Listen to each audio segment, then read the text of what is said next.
श्री कृष्ण गोविंद हरि मुरारे, हे नाथ नारायण वासुदेव। श्री कृष्ण गोविंद हरि मुरारे, हे नाथ नारायण वासुदेव। ओम नमो भगवते वासुदेवाय। ओम नमो भगवते वासुदेवाय।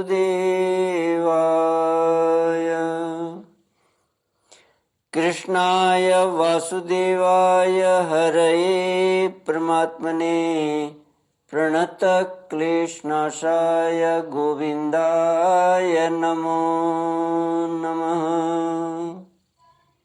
सच्चिदानन्दरूपाय विश्वोत्पत्त्यादिहेतवे तापत्रयविनाशाय श्रीकृष्णाय वयं नमः।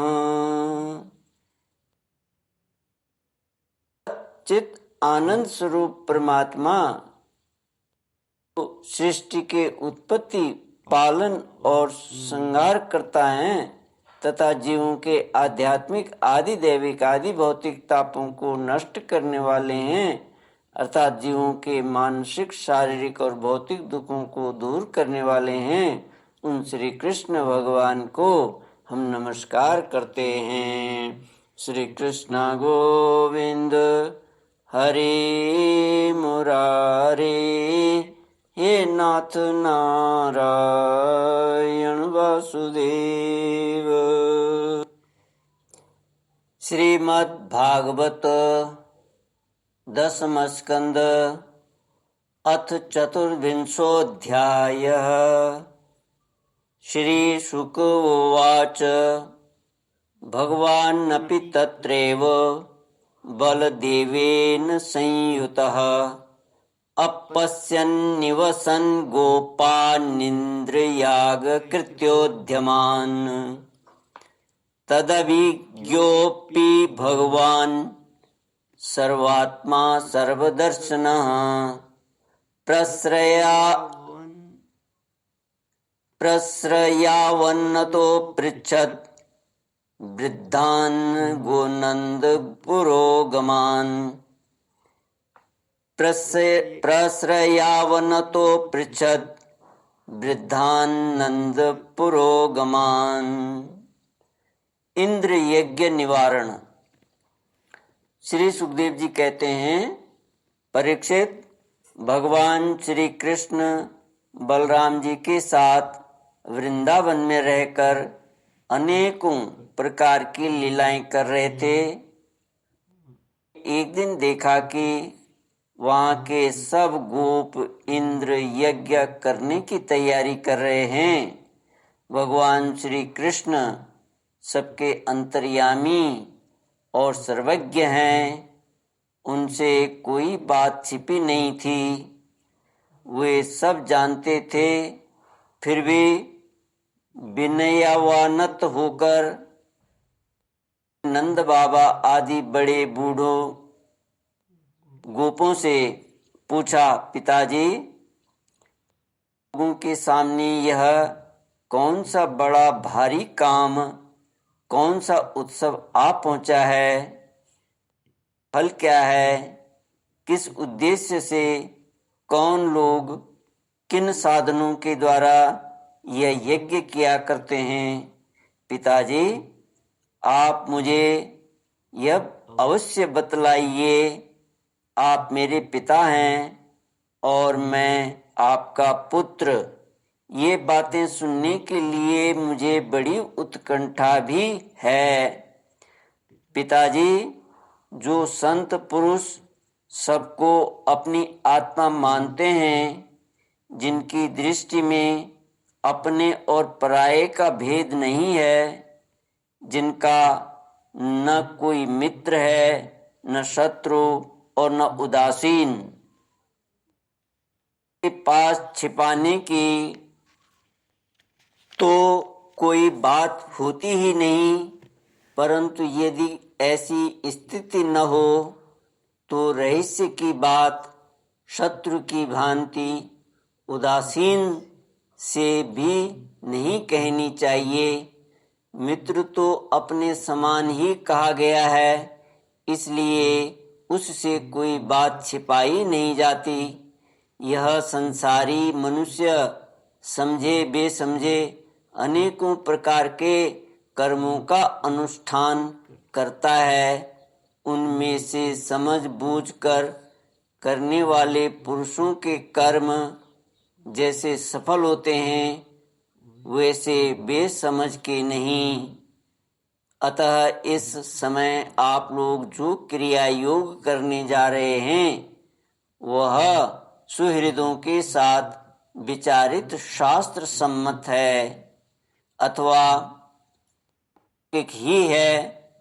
मैं यह सब जानना चाहता हूँ, आप कृपा करके स्पष्ट रूप से बतलाइए।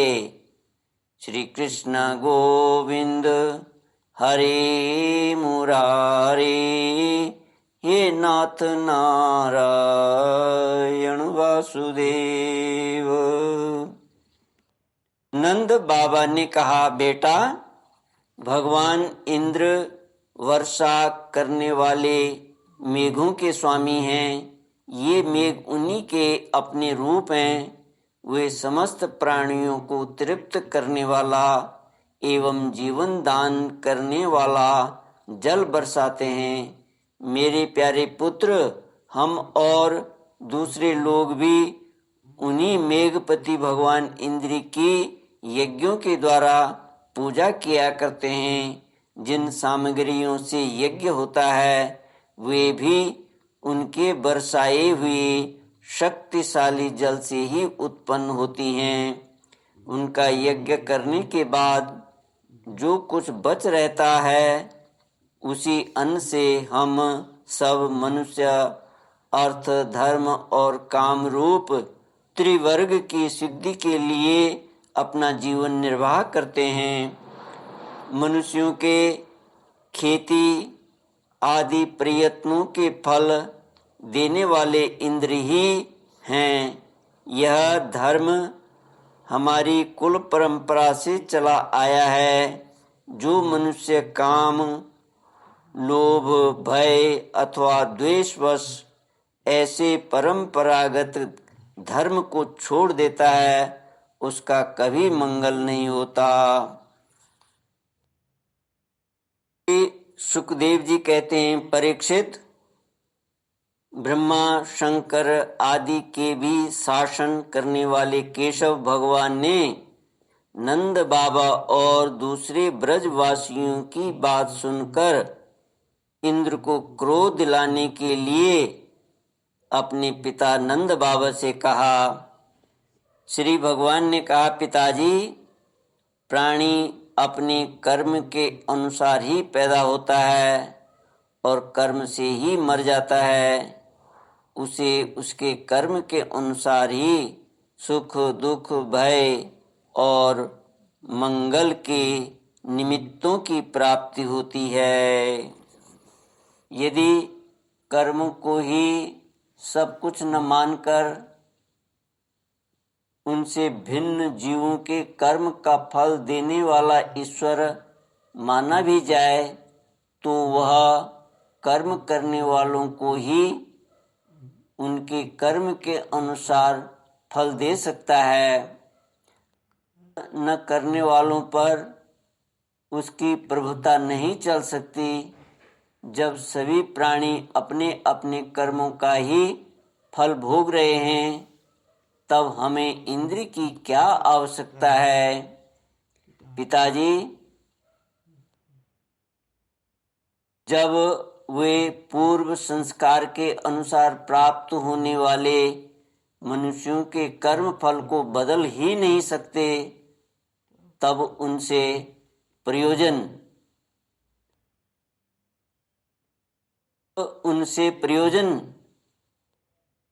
मनुष्य अपने स्वभाव पूर्व संस्कारों के अधीन है, वह उसी का अनुसरण करता है। यहाँ तक कि देवता, असुर, मनुष्य आदि को लिए हुए यह सारा जगत स्वभाव में ही स्थित है।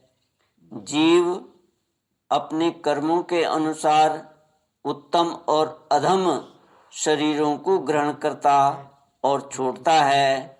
अपने कर्मों के अनुसार ही यह शत्रु है, यह मित्र है, यह उदासीन है, ऐसा व्यवहार करता है। कहाँ तक कहूँ, कर्म ही गुरु है और कर्म ही ईश्वर। इसलिए पिताजी, मनुष्य को चाहिए कि पूर्व संस्कारों के अनुसार अपने वर्ण तथा आश्रम के अनुकूल धर्मों का पालन करता हुआ कर्म का ही आदर करे, जिसके द्वारा मनुष्य की जीविका सुगमता से चलती है। वही उसका इष्ट देव होता है। जैसे अपने विवाहित पति को छोड़कर जार पति का सेवन करने वाली व्यभिचारिणी स्त्री कभी शांति लाभ नहीं करती, वैसे ही तो मनुष्य अपनी आजीविका चलाने वाले एक देवता को छोड़कर दूसरे की उपासना करते हैं। उससे उन्हें कभी सुख नहीं मिलता। कृष्ण गोविंद हरे मुरारे, हे नाथ नारायण वासुदेव। ओम पूर्णमद पूर्णमिदं पूर्णात् पूर्णमुदच्यते पूर्णस्य पूर्णमादाय पूर्णमेवावशिष्यते। ओम शांति शांति शांति। हरि ओम। श्री गुरुभ्यो नमः। हरि ओम।